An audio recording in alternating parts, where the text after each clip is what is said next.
بسم اللہ الرحمن الرحیم۔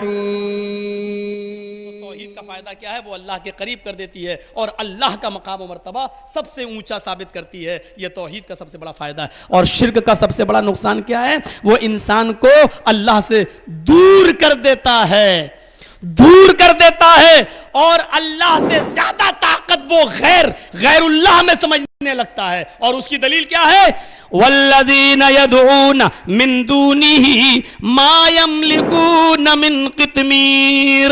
اللہ کو چھوڑ کر یہ جس کو بھی پکار رہے ہیں، جس سے بھی مدد طلب کر رہے ہیں، یہ لوگ اتنے کمزور ہیں کہ کھجور کی گٹھلی تو بہت دور، کھجور کی گٹھلی کے چھلکے کے بھی مالک نہیں ہیں۔ اور ان الذین تدعون من دون اللہ لن یخلقوا ذبابا، اللہ کو چھوڑ کر تم جن کو پکار رہے ہو یہ ایک مکھی بھی پیدا کرنے کی طاقت نہیں رکھتے۔ وَلَوِ اجْتَمَعُوا لَهُ، سب کے سب جمع ہو جائیں پھر بھی۔ دیکھ رہے ہیں شرک کا نقصان؟ دیکھ رہے ہیں؟ ابھی آگے دیکھیے، وَإِن يَسْلُبْهُمُ الذُّبَابُ شَيْئًا لَا يَسْتَنْقِذُوهُ مِنْهُ، مکھی پیدا کر کے تو اس میں جان ڈالنا پڑے گی، جو بہت مشکل کام ہے۔ اتنا کام تو کوئی نہیں کر پائے گا۔ چلو یہ بھی کام نہیں کر سکتے کہ مکھی تھوڑا سا کوئی چیز لے کے اڑ جائے تو یہ اس کو پکڑ کے اس سے وہ چیز واپس بھی لے سکیں۔ لا يَسْتَنْقِذُوهُ مِنْهُ، اس سے وہ چیز واپس بھی نہیں لے سکتے۔ شرک کا نقصان بتایا جا رہا، دیکھیے کیا، ضعف الطالب والمطلوب، مانگنے والا بھی کمزور، جس سے مانگ رہا ہے وہ بھی کمزور۔ جو مانگ رہا ہے وہ بھی کمزور اور جس سے مانگ رہا ہے وہ بھی کمزور۔ کمزور سے مانگ رہا ہے، مخلوق سے مانگ رہی ہے، بندہ بندے کے سامنے ہاتھ پھیلا رہا ہے، جس کو یہ نہیں معلوم ان تدعوہم لا یسمعوا دعاءکم، اگر تم ان کو پکارو تو وہ تمہاری پکار سننے کی طاقت نہیں رکھتے۔ ہم ان کو پکار رہے ہیں۔ اب دیکھیے شرک کا جو سب سے بڑا نقصان ہے وہ کیا ہے؟ اللہ نے فرمایا جو اللہ کو چھوڑ کر غیروں کو پکار رہے ہیں، وما قدر اللہ حق قدرہ، انہوں نے اللہ کی قدر ویسی نہیں کی جیسے کرنا چاہیے، اللہ کا مقام وہ نہیں سمجھا جو سمجھنا چاہیے۔ پتہ یہ چلا کہ شرک اللہ کے مقام کو گھٹا دیتا ہے، شرک اللہ کے مرتبے کو گھٹا دیتا ہے، توحید اللہ سے جوڑ دیتا ہے اور شرک انسان کو اللہ سے توڑ دیتا ہے۔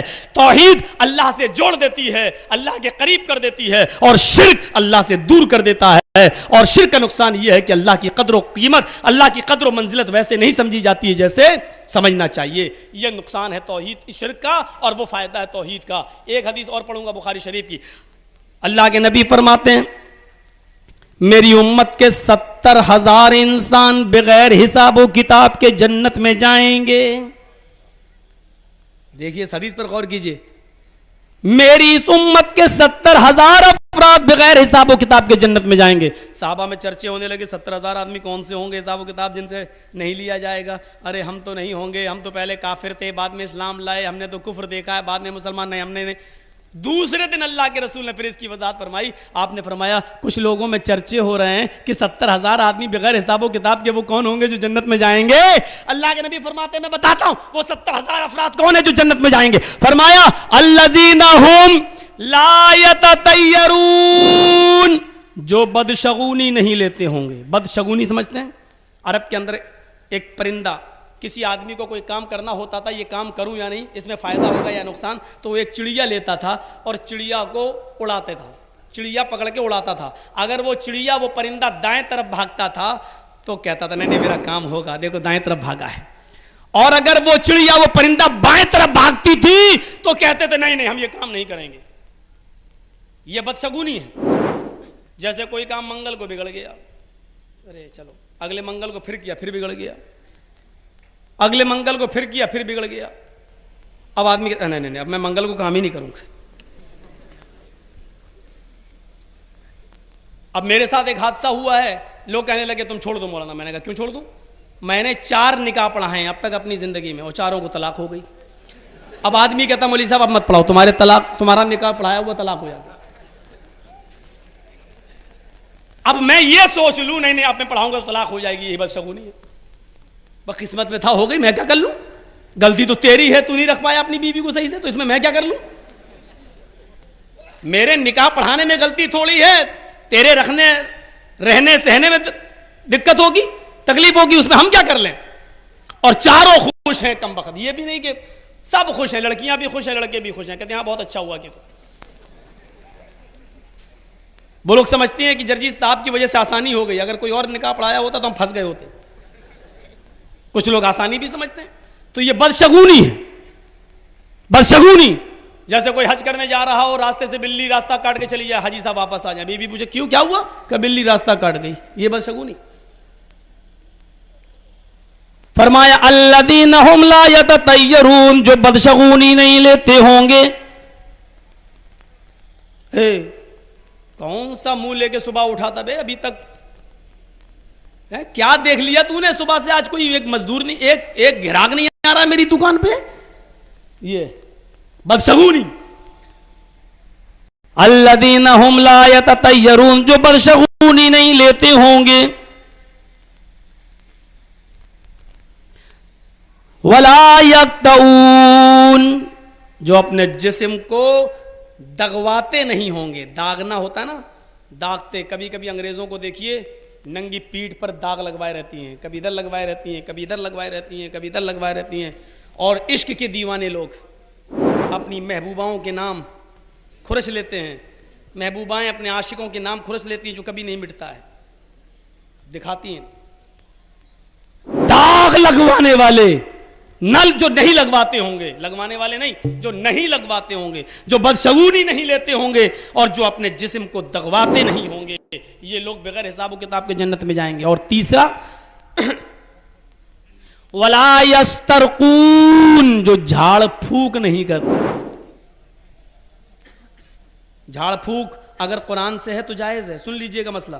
میرے سامنے اگر آپ آتے ہیں, جرجی صاحب میرا بیٹا بیمار ہے, میں بیٹھ گیا, الحمدللہ رب العالمین الرحمن الرحیم قل اعوذ برب الفلق قل اعوذ برب الناس, اگر پڑھ کے ہم دم کرتے ہیں, آیت الکرسی پڑھ کے دم کرتے ہیں, تو جائز ہے.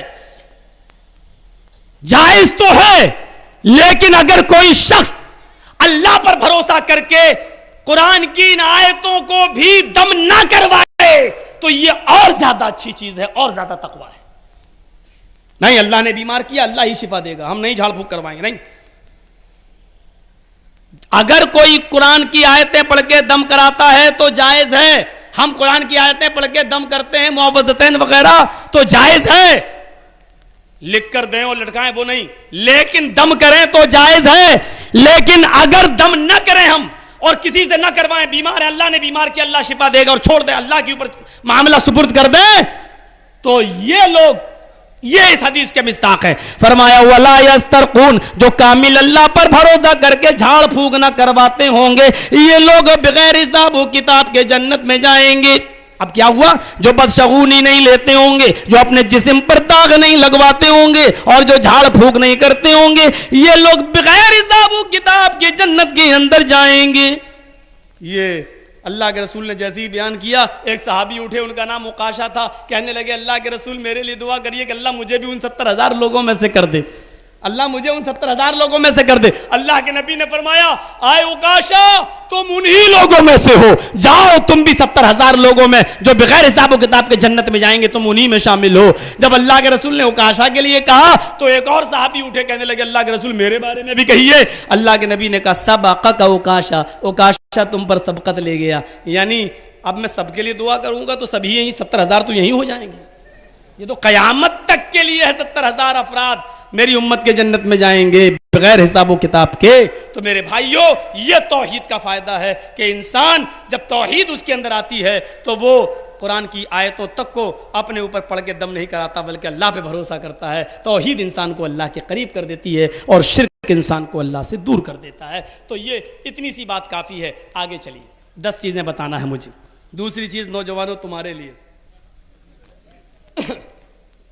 اور اس دوسری چیز پر ہمارے بوڑھے ماں باپ بہت خوش ہوں گے, چاہے انہوں نے اپنے بیٹوں کا حق ہی کیوں نہ مارا ہو.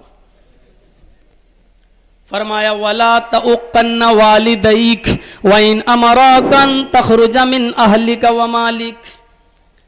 دوسری چیز, اپنے ماں باپ کی کبھی نافرمانی مت کرنا, اپنے ماں باپ کو کبھی مت ستانا. آگے والے جملے کو دیکھیے, وَإِنْ أَمَرَاكَ, اگرچہ تمہاری ماں اور تمہارے باپ دونوں تمہیں حکم دیں, ان تخرج من اہلک و مالک, کہ تم اپنے اہل و عیال کو چھوڑ دو, اور اپنے مال و دولت کو چھوڑ کر گھر چھوڑ کر نکل جاؤ تو تم اپنے ماں باپ کی بات مان لینا, اپنے بیوی بچوں کو چھوڑ دینا.